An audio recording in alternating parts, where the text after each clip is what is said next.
guess we will start.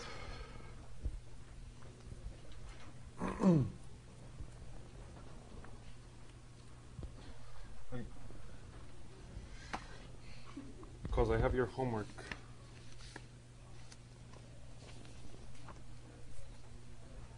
Homework 3, not homework 4.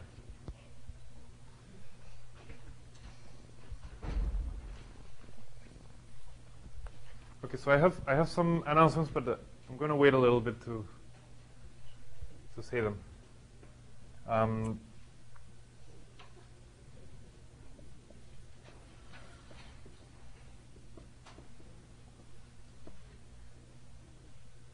And what I want to talk about for the next couple of classes is something called Borel fixed monomial ideals.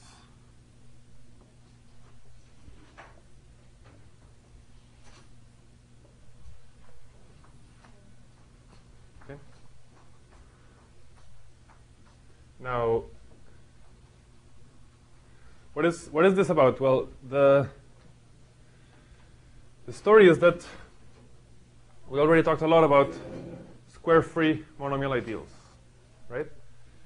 And we saw that a lot of the algebraic invariants of square-free monomial ideals can be computed combinatorially, because we said that a square-free monomial ideal corresponds to a simplicial complex, and the algebraic invariants of the ideal correspond to the topological and combinatorial invariants of the simplicial complex. But that's only in the square-free case. And of course, the natural next question to ask is, what if it's not square-free? Okay? So maybe I should, before telling you this, we should ask ourselves, what about monomial ideals that are not square-free?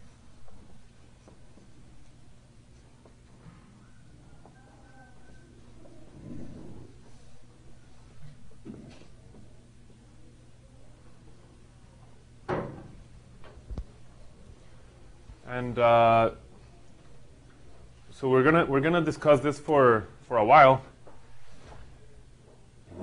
But so this is kind of a nice family of monomial ideals that has very nice behavior. Okay. So this is a very nice special case.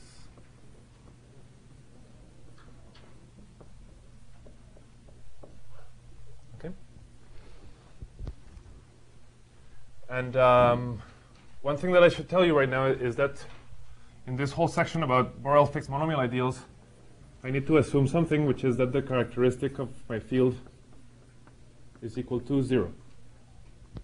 Okay? And maybe we'll have an exercise, which is that at some point in the class I'm going to use this, and I'm not going to tell you when. So you guys can raise your hand when you see that I'm using this hypothesis. In other words, I'm going to give a proof that doesn't work if the characteristic is not 0. So be ready for it. Okay. Okay. So what's the idea? Well, this comes from the theory of which is called invariant theory. And what that's about is when you have we talked about group actions, and now we're going to consider a group acting on a polynomial ring. Okay? And you can think of different groups acting on a polynomial ring. We're going to talk about 3 examples. So here are 3 groups. This is the biggest one of the 3. You've seen it before. GLN. This is the group of invertible n by n matrices.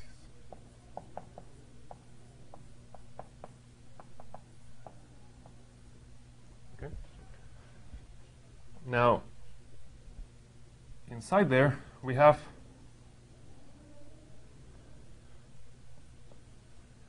a subgroup Bn, which is going to consist of the upper triangular matrices. Now, let me ask you a question. Does every upper triangular matrix live here?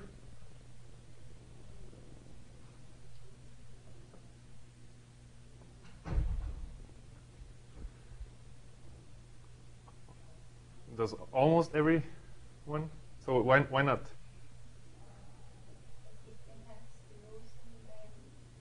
Right, so one way to know if a matrix is invertible is to compute its determinant and see if it's 0 or not 0. Now, if your matrix is upper triangular, so first of all, what do I mean by this? I mean that here I have my matrix, and below the diagonal, everything is 0. Okay? And above the diagonal, it can be anything. Okay? And on the diagonal, it can be anything.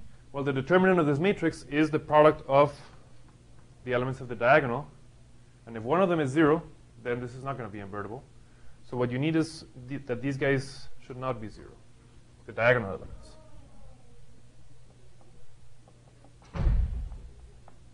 Okay? But once all of those are non-zero, then you're guaranteed to be invertible.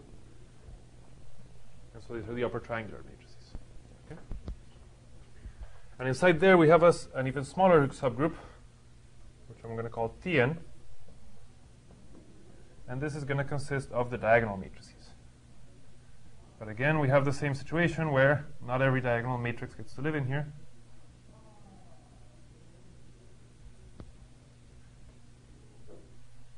In fact, we can say exactly which ones live in there, right?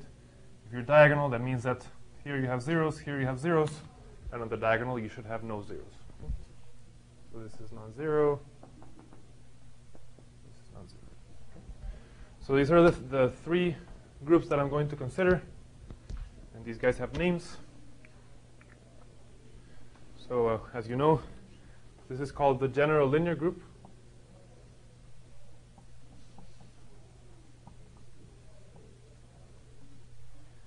What you probably don't know is that this one is called the Borel subgroup. And this one is called the algebraic torus.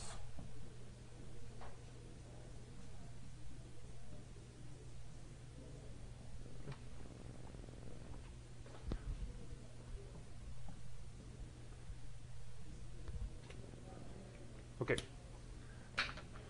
So I'm saying that we're going to consider these guys. Oh, by the way, so I put an F here to indicate that all the entries have to be field elements, right?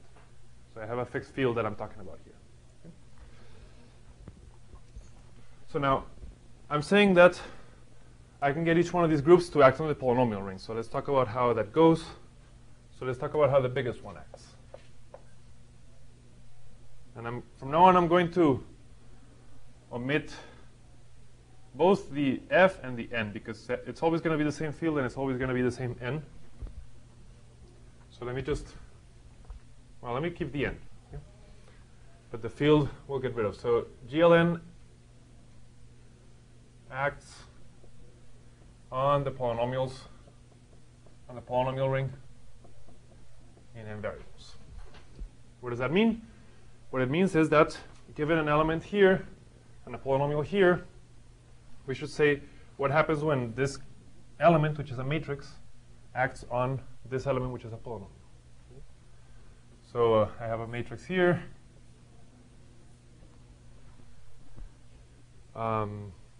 Maybe I'll call the entries Gij. Okay.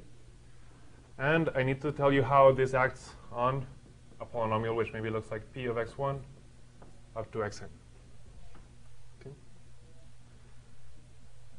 Can you guys think of a natural action here of what this should do to this? It's an action that you have seen before maybe, but maybe not in this context. Any ideas? Well, I don't know if you're being shy or but anyway, one thing we can do is a change of variables, right? So whenever you have a function, you can do a linear change of variables and get basically the same function under different variables. And this is what we're going to do here. So first I'll write out the general definition, and then I'll show you an example of what I'm doing. So polynomial, it's going to look kind of ugly, but you'll see that what I mean is fairly simple. Sum of g 1 I xi, comma, etc. to sum of g and I.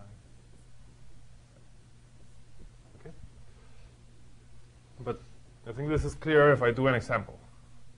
So let's do an example for n equals 2. We take a matrix like this one. Okay, that thing is invertible. And we make it act on a polynomial like this one. Okay. So what am I asking you to do here? I'm asking you to consider the same function, except that you're going to change your variables. So now instead of using the variables x and y, you're going to use this as a matrix of change of variables. So now the first variable is going to be x plus 2y, and the second variable is going to be x minus y. Okay. So instead of x, you use x plus 2y. And instead of y, you use x minus y. Okay. And then you figure out what this is, and it's something. 2x squared plus 2xy plus 5y squared minus 1. Okay. Is it clear what I did here? This is very important. So do you see how I would do this in general? In general, maybe I have 3 variables. If I have 3 variables, then I need a 3 by 3 matrix so that the first row will tell me what my first variable becomes, the second row will tell me the second variable, the third row will tell me the third variable. Now, what's the point? Well, one of the points is that, again, you can think that every polynomial has a geometric object, which is the 0 set, right? So, for example, if I write the polynomial x squared plus y squared minus 1, then in the back of your mind, I want you to think, I know what that is. That's a circle. Okay? And what is this transformation doing? Well, something. But it's whatever happens when you take a circle and you do a linear transformation of variables. Now, what do linear transformations do? They might rotate, they might stretch. And so what would you say this is? It's an ellipse. And where is it exactly? Well, you'd have to kind of put it in the right form to see what's the center, what's the direction of the axis, etc. But this is an ellipse. So this is a circle. It's an ellipse. Okay.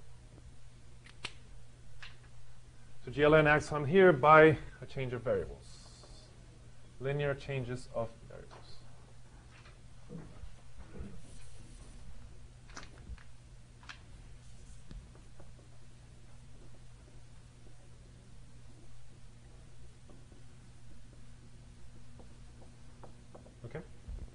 So now you know how, if you take a matrix in GLN, on a polynomial, I'll give you something.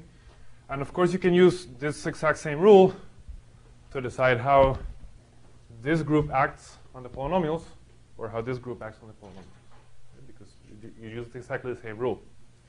So for example, what does the torus do to a polynomial? Well, it takes the first variable, x1, and multiplies it by something, right? x1 becomes the first row here, which is maybe 2x1. The second row becomes maybe 3x2. And so what the torus does is that it just kind of stretches each variable by a constant. So geometrically, you can think of that as just stretching your axes.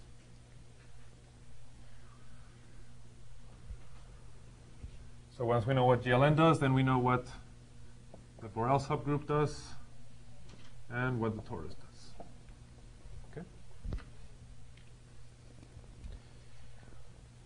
And the question that we would like to ask, which is the kind of main question in invariant theory, is you have a group, it's acting on a set, in this case it's a polynomial ring, and now what you want to ask is who stays fixed under that action?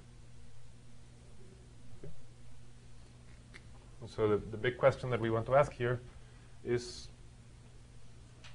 what ideals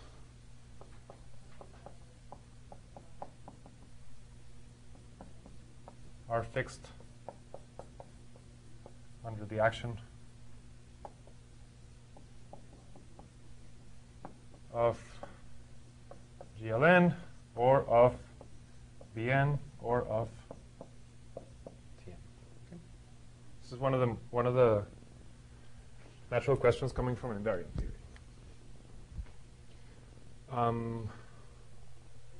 So what we're saying here is if you're an ideal and you want to be fixed by GLN, then if you contain this circle, right, if you contain this polynomial that describes a circle, then you should contain every other polynomial that you can obtain by a change of variables. That's kind of the idea. And so this is what we want to study. Okay? And I'll give you the answers in a second, but now that more of you guys are here, let me make some important announcements. You might be shocked by reading this. But it's interesting. God has his ways, right?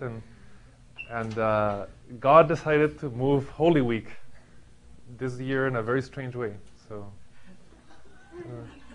so that there are advantages to separation of church and state, right?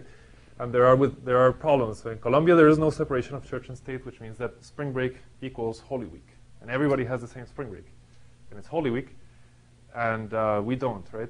And normally, our spring break lines up with Holy Week, but I don't know what happened. Holy Week is 2 weeks later this year, which means that actually while we were in spring break last week, they were in class, and they're in class this week, and they're not in class next week.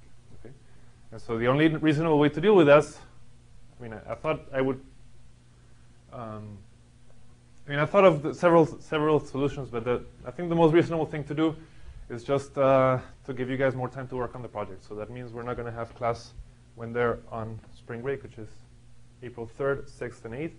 And I'll be around to talk to you guys about the project, which is what I really want you to focus on right now anyway. Okay. So this is the first announcement. Now, the second announcement is that basically the class today shifts gears. We passed through a spring break, we're older and wiser, and I really, as you could see from the syllabus, I meant for the class to have two parts. The first part was going to be kind of a serious, hard homework part, and the second part is more like a class where I treat you like the grown-ups that you are, and now it's more up to you to get the most out of this class. So that means that, first of all, homework 5, because of this problem with scheduling, it's not going to happen. Okay, so there is no homework 5. And your score in homework 5 is going to be the best of your average of the first 4 homeworks or the average of the later short homeworks. Okay, so I think that's a good deal for you guys. Just make sure to do well on both of these categories, hopefully. And so these are the days for the short homeworks. Okay, basically every Wednesday, except we don't have class this Wednesday, so it's on Friday.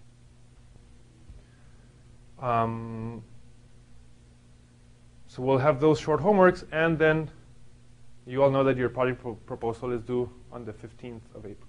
Okay? So that's when you need to tell me what you're working on, who you're working with, etc. Okay? Do I have? Oh, okay. I'll give you more details maybe in an email about what I want to see in a proposal. Maybe I'll give you some example proposals that I've received in the past, so you can see. Yeah, basically, I want you to tell me, well, this is the problem that we want to think about, or this is the subject we're going to survey, and you can even give me like a little outline of what your paper might look like in the end. More than anything, it's for your own benefit, so that you know what you're doing and you work towards that goal. And then also I'll look at it and I'll give you comments. So if I'm not happy with it, then that's when I'll tell you quickly.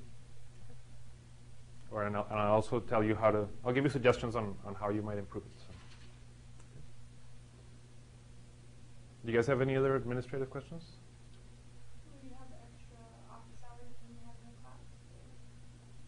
Yeah, I'll announce them, but yeah, I'll have extra office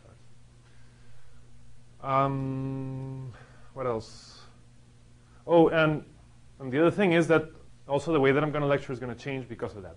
So I think you guys already have all the basics of Grosvenor basis, how that works. You have all the basics of the kinds of things we're trying to do, compute Hilbert series, free resolutions. And I think you have a good idea of what we're trying to do here. And I've given you detailed proofs to show you how to prove things like this. But for the rest of the class, I'm going to be a little sketch here and just give you more of a big picture of what the field looks like. And I'm going to focus less on the individual proofs. Okay? So very often I'm going to say, if you want to see this proof, it's in the book. And we're going to focus more on the big picture so that you can see what the field is like. So that's the plan. You guys have any other questions about it? Okay. At any point, I'm open to suggestions or questions or anything. So. Okay. So let's talk about this.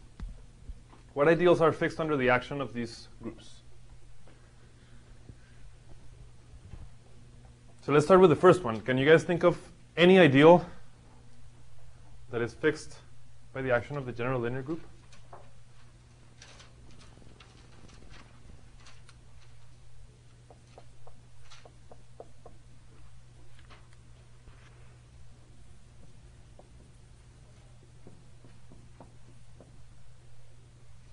Remember that I've been calling our polynomial ring R.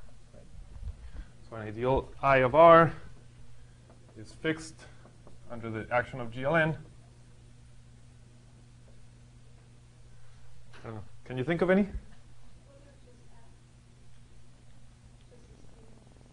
Just this. So what you mean is the opposite of that, right? So because the scalars are not an ideal, but I think what you mean is that when you mod out by the ideal, you get the scalar. So that's. So this is. Yeah, that's a very good example. So this is the ideal containing generated by all the variables. So the things that don't live in this ideal are just the scalars, right? And so basically, what we have inside here are all the polynomials that don't have an independent term. They don't have a +3 sticking out. Okay? And that means if you change variables, you're not going to get a +3.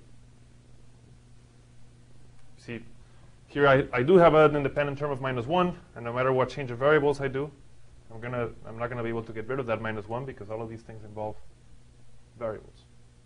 So if I have nothing here, then I have nothing here. So that's an example. Can you think of any other examples? In a sense, this is a very good example because you can make all of them out of it. You have to be a power of this ideal.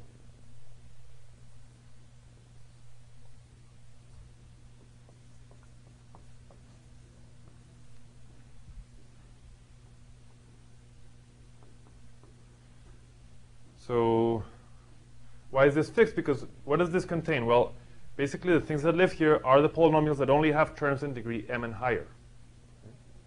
And if you only have terms in degree m and higher, then by a change of variables, you're not going to create anything of lower degree. So that's why these guys are fixed under GLN. But the nice fact is that that's it. These are the only ones.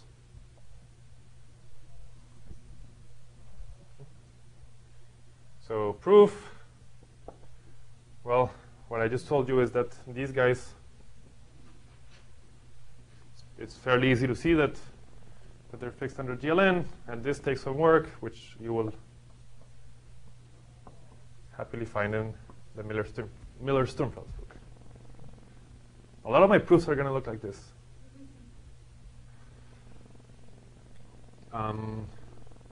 Now, what does this say? Well, this says that actually this wasn't such an interesting question because the answer was too simple. There's only countably many ideals. There's one for each m. Okay? So the answer was very simple. Let's go to the next one. Let me go over here.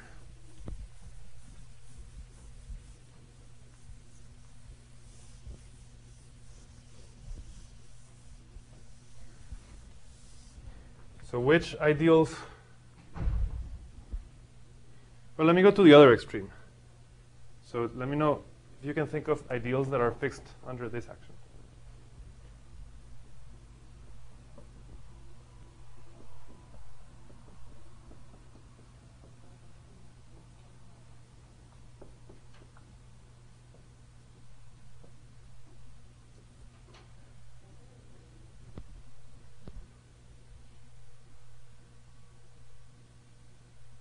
Okay, well, we have an easy example, which is all of those, right? Because if all of those are fixed under the bigger group, then they're also fixed under the smaller group. Right?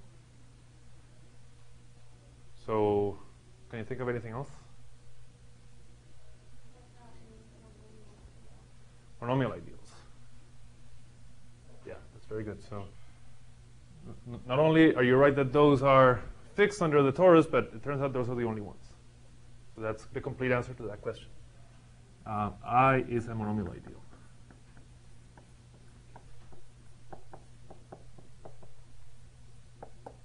Very nice.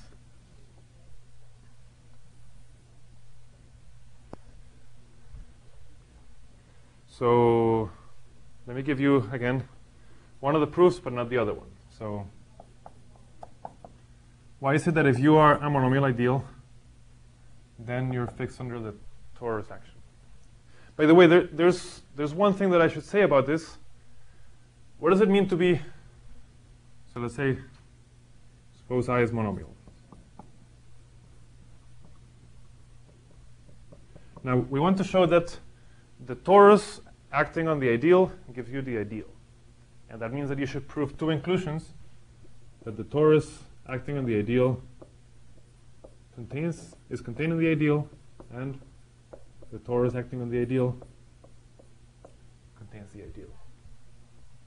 Okay? And if you think about this, one of these is absolutely trivial, and the other one actually takes some thought. Well, it's trivial once you see it. So let me show you why the bottom one is very easy. The fact is, how do I show that every ideal element is in here? Well, the thing is that the identity matrix lives here. Right? The identity matrix is diagonal. It is invertible. And when I act on my element by the identity matrix, I get that element. Okay? So that means that this part is always true, as long as you have the identity in there. And this is the real question, which is if you have something in the ideal and you act on it by a torus element, does it fall out of the ideal or not? Okay. But here we can see that that this happens because, let's say that we take an element in Tn times a monomial. Okay. So an element in Tn looks like a diagonal matrix, and the entries are maybe d1 up to dn, right? And then that guy is supposed to act on a monomial, an element of the monomial ideal, and I can just choose this guy to be a generator of the ideal, which is some monomial that looks like x1 to the a1 up to xn to the an. Right? So this is a torus element, and this is in my monomial ideal. Okay? Now, what happens when I do this? What does this action do? Well, like I said, this is a linear change of variables, where I take the variable x1 and I change it by whatever the first column tells me to do. It tells me to do d1 x1 plus 0 x2 plus 0 x3. So I just get d1 x1 to the a1. Okay. Then the second variable becomes 0 x1 plus d2 x2 plus zeros. So I get d2 x2 a2, and I get the same thing up until dn xn to the an. Okay. But if you look at this, you can separate into the d's and the x's, right? Now the d's are field elements, so d1 to the a1 up to dn to the an, that's just a constant. And then the variables look like this. Okay? But then because this is an ideal element, then this is an ideal element, and what we get is just a scalar multiple of it, so that means that this guy is in the ideal.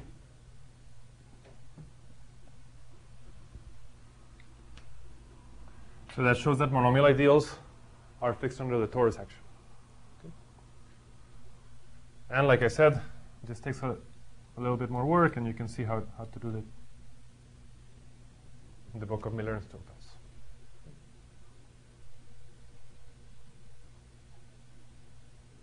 So you see that, I mean, I want to say two things about it. So first of all, we've talked about monomial ideals a lot, and this statement tells me that studying monomial ideals is very natural from this point of view of invariant theory, because they're naturally the answer to this question. Okay? And I also want to say that this question looks a little bit more interesting to me than that one, because the answer that we got is monomial ideals, which are more interesting than just these very simple powers of the maximal ideal.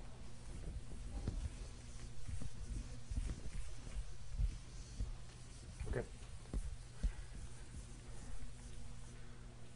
So of course, the next question that I want to ask is, who is fixed under the middle guy?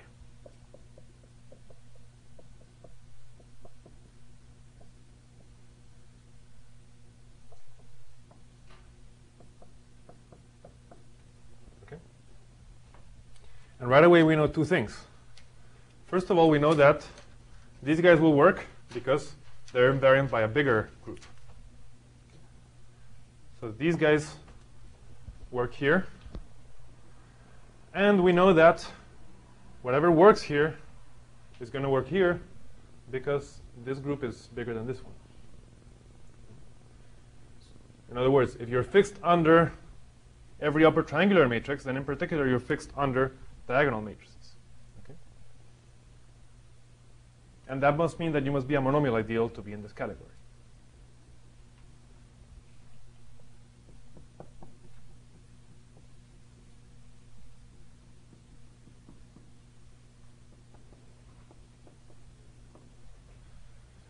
But as you can imagine, that's not enough. So there's another condition, and that condition is the following. It is that if you have some monomial in your ideal, and you have a variable that divides it, then you can always take out that variable and replace it by a smaller variable and be still in your ideal. So what I mean by this is, for any I less than j, I can take my monomial, then take out the variable xj and add the smaller variable xi. And that's going to be in my ideal.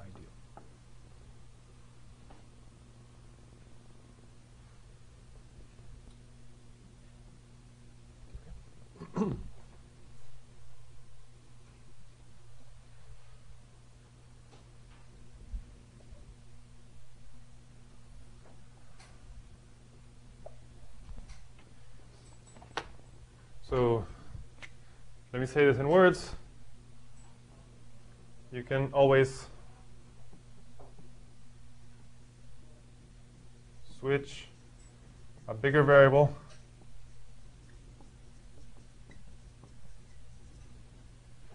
into a smaller variable and stay in the ideal.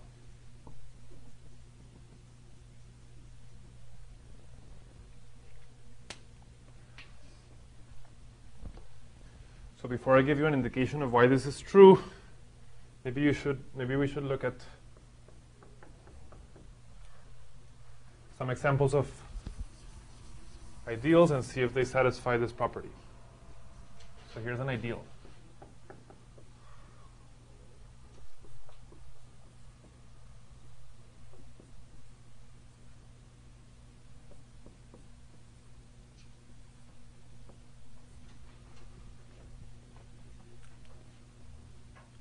So, does this ideal satisfy this condition?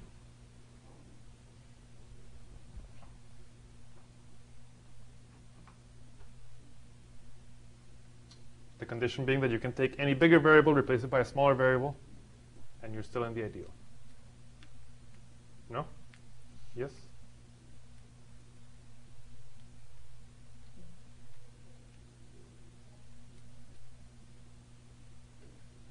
Why not, Laura? I saw you saying no.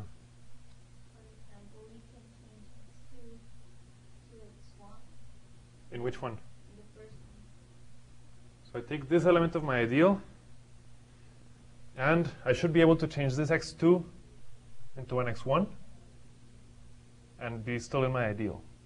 But if I change this x2, so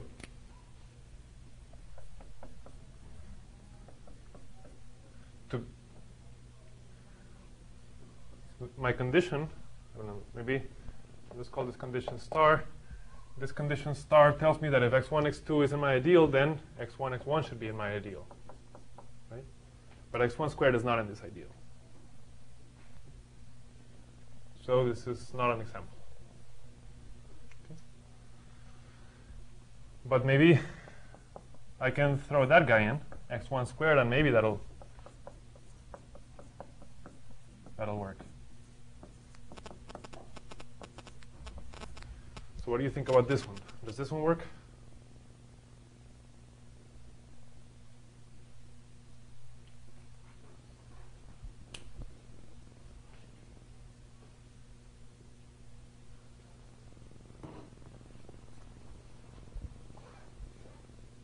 No? Why not? Because now x2 is about from the x subgroup to x1.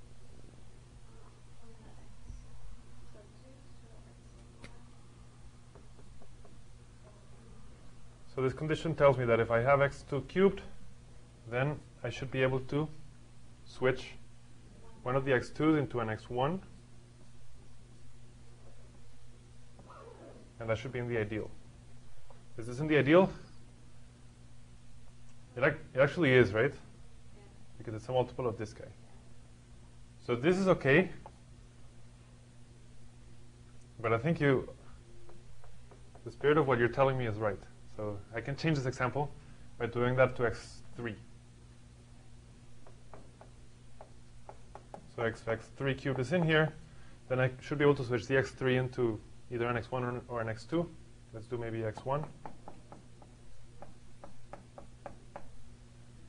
And now this guy is not in here.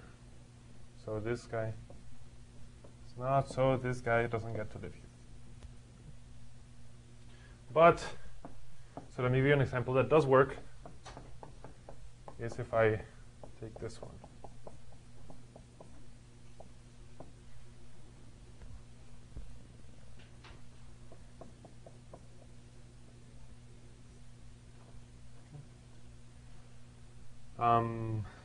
You can check.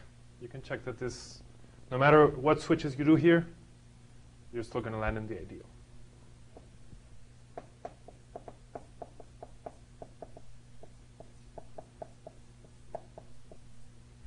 So this does get to live here. And by the way, one thing I should tell you is that it is enough to check this just for the generators. Okay? In principle, according to the way that I said it here, I would have to check it for every single monomial that lives in here. But in practice, it's enough to check it for the generators, and that'll be good enough. So I can just put here a generator. If this is true for the generators, then it's true for any monomial. So,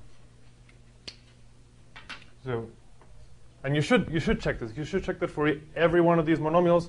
If you do any switch from a bigger variable to a smaller variable, you still land in the ideal. Okay? So this guy is, well, now you see where my name comes, Borel fixed monomial ideal. It's an ideal fixed under the Borel subgroup. So if you satisfy this, then you are Borel fixed.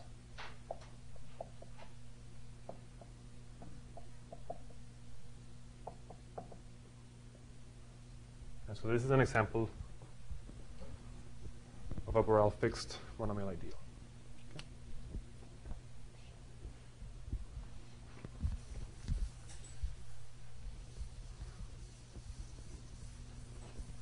It's a very combinatorial property about switching bigger variables into smaller variables. So let me again just give you an outline of why this is plausible at least. And well, this is the first time that we have kind of a strange condition here. So I think now I'll show you the other direction, which is that if you are fixed under the Borel subgroup, then you have to be of this form. So that's actually the more interesting part in this guy. Okay.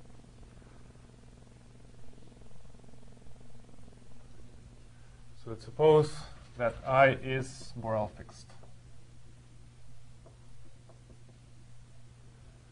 Like I said, because it's Borel fixed, then it's also fixed under the torus, which means that it's monomial.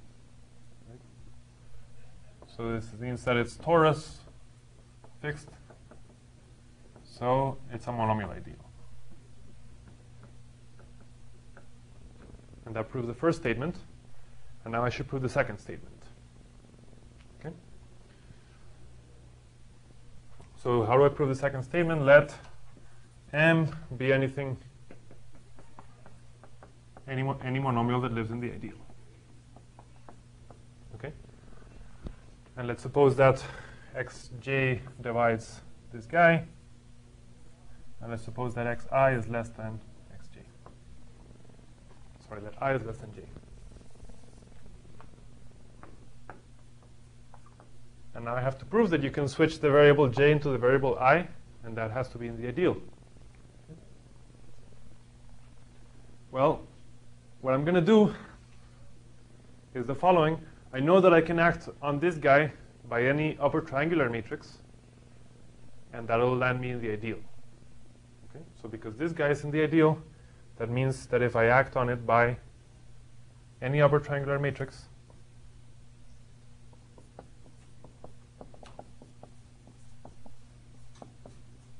it's going to be in the ideal.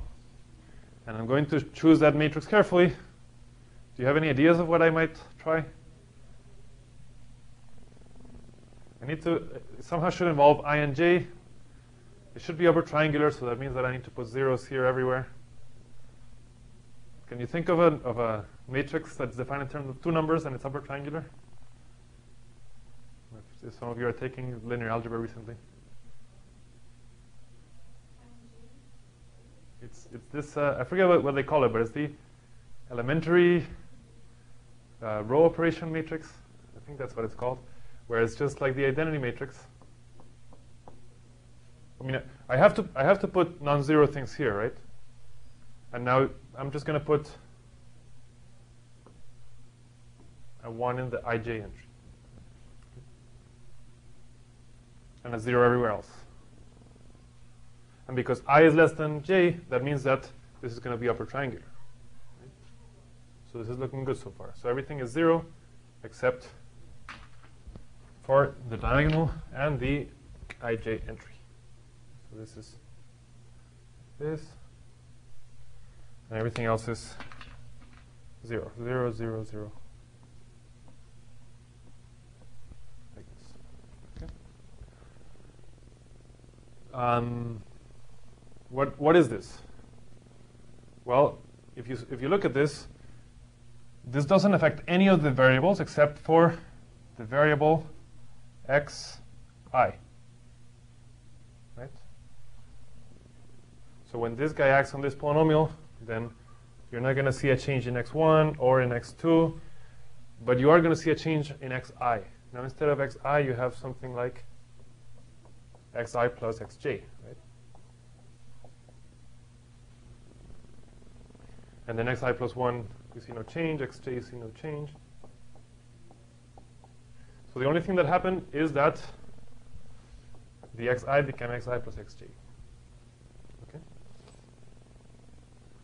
Now, let me just multiply this out.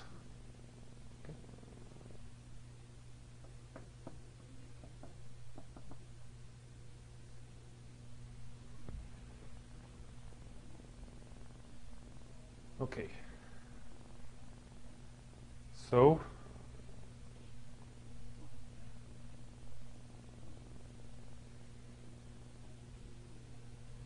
I have a tiny mistake somewhere, but I think you'll see what the idea is. So if I multiply this out, somehow what I'm going to prove is almost the right statement. What I'm going to prove is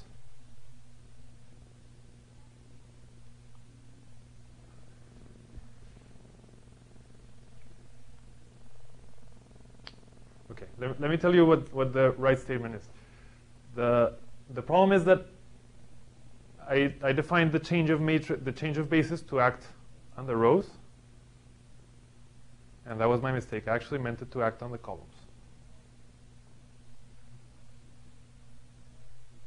So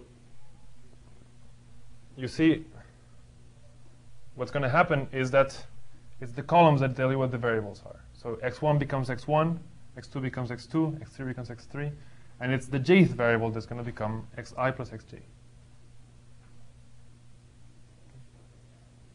So it's the jth guy that looks like this.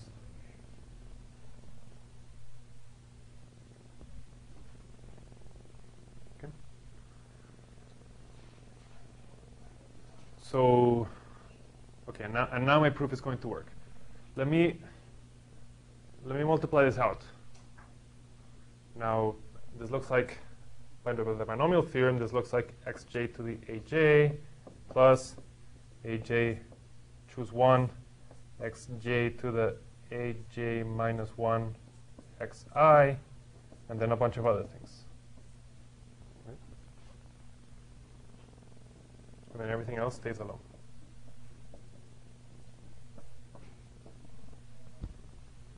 Okay? So I just multiply this out using the binomial theorem. And there is something important here, which is that xj does divide m, which means that this number really is there, right? This number aj is greater than or equal to 1, and I do have a binomial theorem to apply here. This is not just xi plus xj to the 0. Okay, so what I want to say is this now. I have some polynomial that lives in my ideal I. But remember that this is a monomial ideal. And so the way that you decide if a polynomial lives in a monomial ideal is whether every one of its monomials lives in there. That's the property of monomial ideals. Okay? So what are the monomials that live here? Well, we have one monomial for each one of these terms, right? So for example, what happens when I look at this term? The monomial that I get is x1 to the a1, x2 to the a2, etc., xj to the aj, etc., xn to the an. And so that monomial is just the one that I started with. Now what happens when I look at this monomial? I get x1 to the a1, etc., etc. But now, instead of xj to the aj, I lost one xj and I gained one xi. Okay. So, I mean, let me say this again. This tells me that the monomial is in I. Well, that's not very enlightening because we knew that already. Okay? But this next term tells us that aj, that's what aj choose 1 is, aj times, now we have the monomial, but we lost an xj and we gained an xi.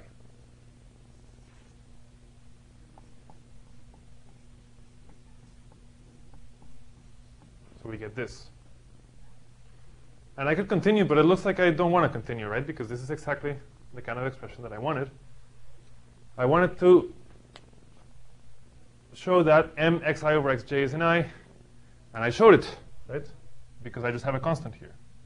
Since this aj is just a constant, it's irrelevant.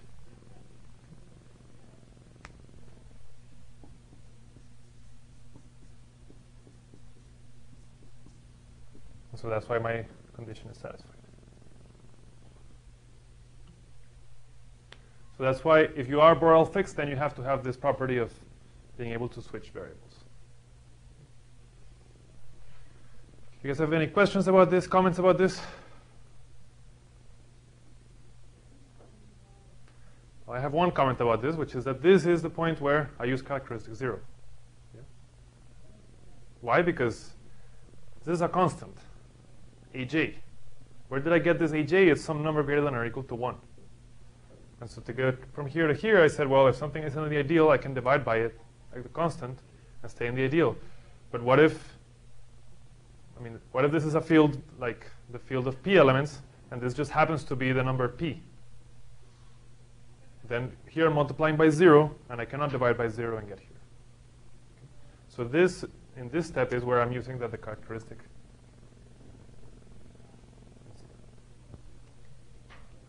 This means that this theory gets much more complicated if your characteristic is not 0.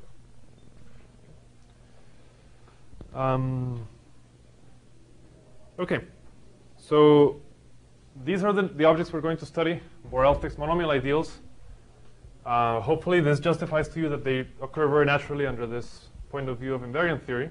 Okay, this is just, if I gave you the reason I wanted to give you all this background is so that this definition would make sense. I think if I defined a Borel fixed monomial ideal is something satisfying this, then maybe you would have understood more quickly what I'm talking about, but it would be completely unjustified why it's an interesting object. Okay? But now we see that this is really a very natural object that comes out of this general theory, and what we're going to show next is that these objects occur very naturally and have very nice combinatorial properties. Notice that they don't have to be square-free. Like this one is not a square-free monomial ideal, but it's Borel fixed. So we cannot apply the theory of square-free monomial ideals that we developed, but somehow we're going to develop a parallel theory that lets us deal with guys like this. So that's where we are. All right.